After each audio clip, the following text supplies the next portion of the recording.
நேர்களே, தமிழ்நாட்டுடைய கூட்டணியில என்ன நடக்குது அப்படின்னு நம்ம பேசணும்.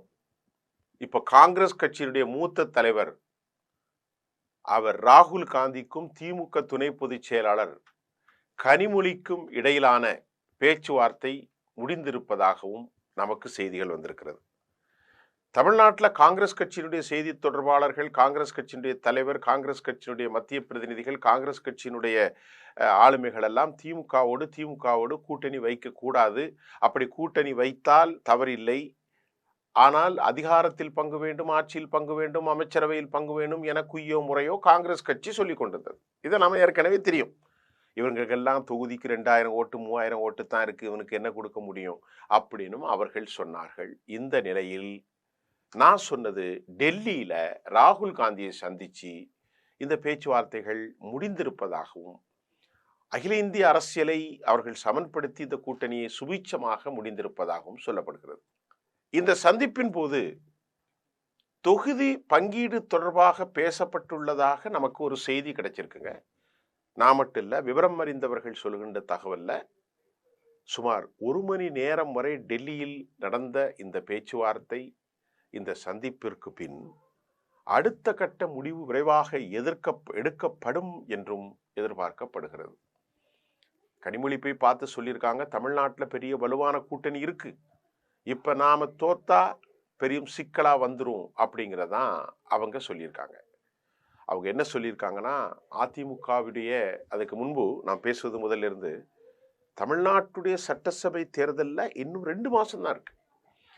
அதுக்கு முன்னாடி இந்த கூட்டணி கட்சிகளை நாம் பேச்சுவார்த்தையின் மூலமாக நிறைவு செய்ய வேண்டும் என்றும், அதிமுக கூட்டணி பேச்சுவார்த்தை எல்லாம் முடிச்சிட்டாங்க, ஆனா திமுக கூட்டணி இன்னும் இணக்கமாக இருந்தாலும் இந்த பேச்சுவார்த்தை நடைபெறவில்லை என்பதை அந்த கூட்டுக்குழு இன்னும் அமைக்கவில்லை என்பதும் டெல்லியிலே சுட்டிக்காட்டப்பட்டிருக்கிறது.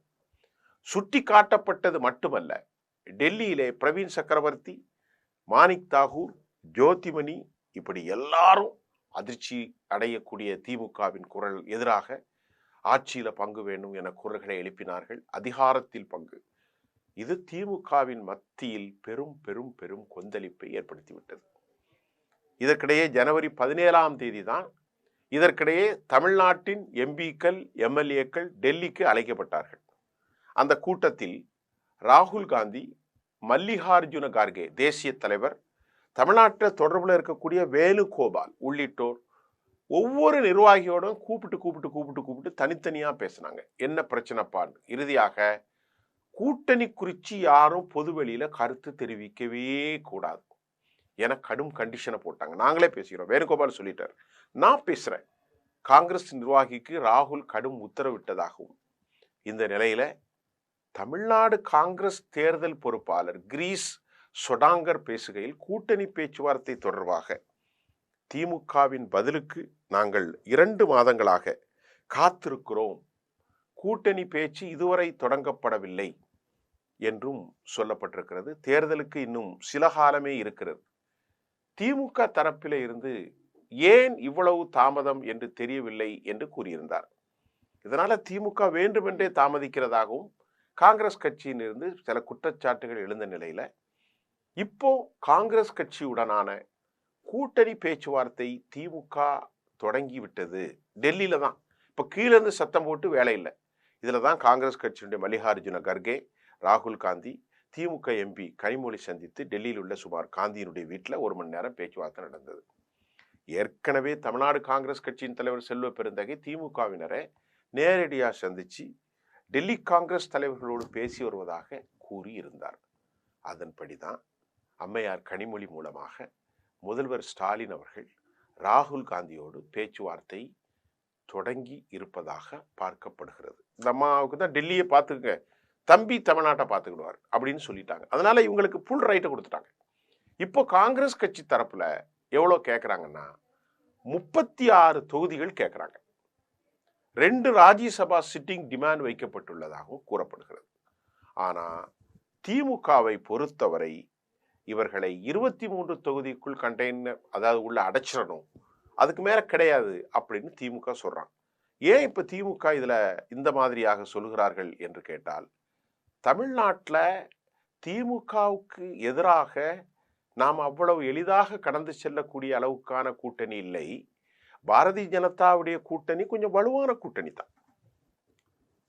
அதிமுக ஒரு கூட்டணி. அதிமுக, பாரதிய ஜனதா, பாட்டாளி மக்கள் கட்சி மட்டுமல்ல. அதற்கு பிறகு நீங்கள் இந்த 3 அமமுக, இந்த 4 வலுவான ஆட்கள் தான். ஈஸியா நம்ம அவ்வளவு எழுதப்படக்கூடாது. அதை திமுகவும் அப்படிதான் நினைக்கிறாங்கன்னு நினைக்கிறேன். ஏன்னா இவங்க நல்ல ஸ்ட்ராங் கூட்டணி தான்.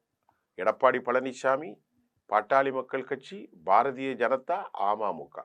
இது அல்லாம ரோல் பண்ணக்கூடிய மற்ற செகண்ட் கிரேட் பிளேயர்ஸா வாசன் இருக்காரு, ஜான் பாண்டியனு, அப்புறமா நம்ம பாரிவேந்தர் ஐயா, ஜெகன்மூர்த்தி மற்றும் ஏசி அவர் யாரு, முத்தையா இல்லை, அவர் சண்முகம் ஐயா. அவங்க அப்போ இதெல்லாம் 1/2% 1/4% வச்சாலும் அரசுக்கு எதிரான ஆன்டி இன்கம்பன்சிலாம் இருந்தாலும் இந்த பிரச்சாரத்தின் வாயிலாக வெற்றி பெற்றுவிட முடியும் என்று அவர்கள் நம்புகிறார்கள்.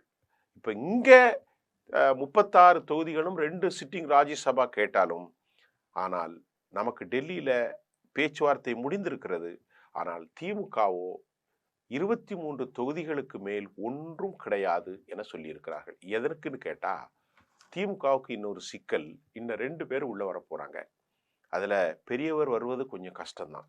ஏன்னா விடுதலை சிறுத்தைகளை திமுக ஒருபோதும் கைவிடாது. கைவிட்டால் திமுக காலி.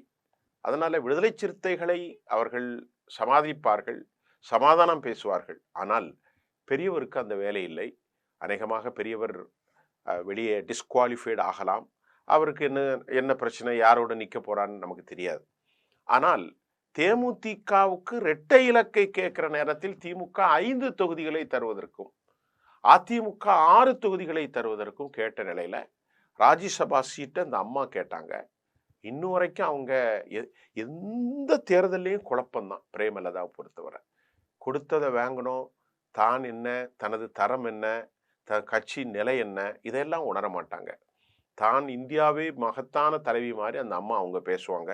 அவங்க சமீபத்தில் நேற்று அம்மா பேசுனாங்க, என்னை அண்ணின்னு சொல்லாதீங்க, என்னை அன்னை என்று அழையுங்கள் அப்படிங்கிற அளவுக்கு அவங்க தங்களைத்தானே ப்ரமோட் செய்கிறாங்க. என்னை எப்படி செய்யாங்க, அண்ணின்னு சொல்லாதீங்க, என்னை அன்னை சோனியா காந்தி மாதிரி என்னை அழையுங்கள் என்று அவங்க சொல்கிறாங்க. சுயத்தாம்பட்டம், அவங்க பையன் கூட சில நேரத்துக்கு ரொம்ப மோசமாக பேசுகிறேன், என்னடா பேசுகிறீங்க அப்படி இப்படின்லாம் உரிமையில் பேசிடுறாரு. அவர் பேர் என்ன, பிரபாகர். அப்படிலாம் பேசக்கூடாது அரசியலில்.